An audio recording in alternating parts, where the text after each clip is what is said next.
Friends, జయసుమేధ కిచెన్కి స్వాగతం. ఈరోజు నేను వెజ్ మ్యాగీ ఏ విధంగా ప్రిపేర్ చేయాలో చెప్తున్నాను. ముందుగా మన ఛానల్ని ఫస్ట్ టైం ఎవరైనా చూస్తుంటే సబ్స్క్రైబ్ చేయండి, పక్కనే ఉన్న బెల్ సింబల్ని ప్రెస్ చేయండి. నేను పెట్టే ప్రతి వీడియో మీకు నోటిఫికేషన్ వస్తుంది. ముందుగా ప్రాసెస్లోకి వెళ్దామా?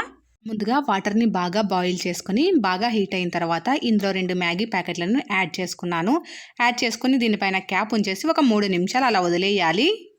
ఒక 3 మినిట్స్ తర్వాత క్యాప్ ఓపెన్ చేసి చెక్ చేసుకుంటే చూడండి, మ్యాగీ అనేది బాగా కుక్ అయింది కదా. ఇది పర్ఫెక్ట్ కన్సిస్టెన్సీ. 3 మినిట్స్ ఉంచితే సరిపోతుంది. మరి ఎక్కువ టైం పెడితే మెత్తగా ముద్దగా తయారవుతాయి. ఇప్పుడు ఇందులో వాటర్ అంతా తీసేసిన తర్వాత మ్యాగీని ఒకసారి ఇలా చేసుకోవాలి. ఇలా చేసుకోవడం వల్ల మ్యాగీ అనేది ముద్ద కాకుండా ఉంటుంది.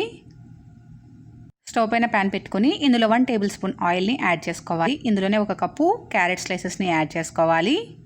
క్యారెట్ని కలుపుకుంటూ కాస్త ఫ్రై చేసుకోవాలి. క్యారెట్ కాస్త ఫ్రై అయిన తర్వాత ఇందులో 2 రకాల క్యాప్సికమ్ని యాడ్ చేసుకోవాలి. మీకు నచ్చితే యాడ్ చేసుకోండి, లేకుంటే అవాయిడ్ చేసేయండి.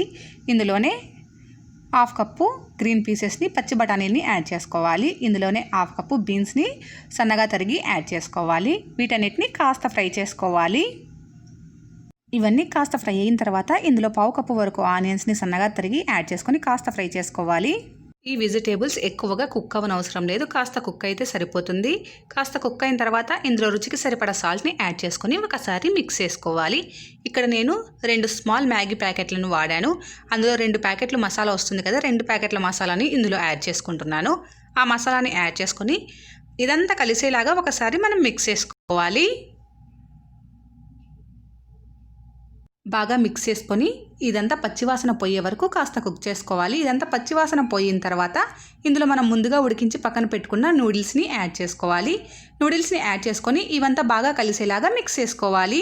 ఇలా మొత్తం బాగా కలిసేలాగా కలుపుకొని 2 నిమిషాల పాటు కుక్ చేసుకోవాలి. మరి ఓవర్గా కూడా కలపకూడదు. ఓవర్గా కలిపితే మ్యాగీ అనేది విరిగిపోతుంది. 2 మినిట్స్ తర్వాత స్టవ్ ఆఫ్ చేసి ఇలా ఒక ప్లేట్లోకి ట్రాన్స్ఫర్ చేసుకొని టమాటో కెచప్తో సర్వ్ చేసుకుంటే ఎంతో టేస్టీగా ఉండే వెజ్ మ్యాగీ రెడీ.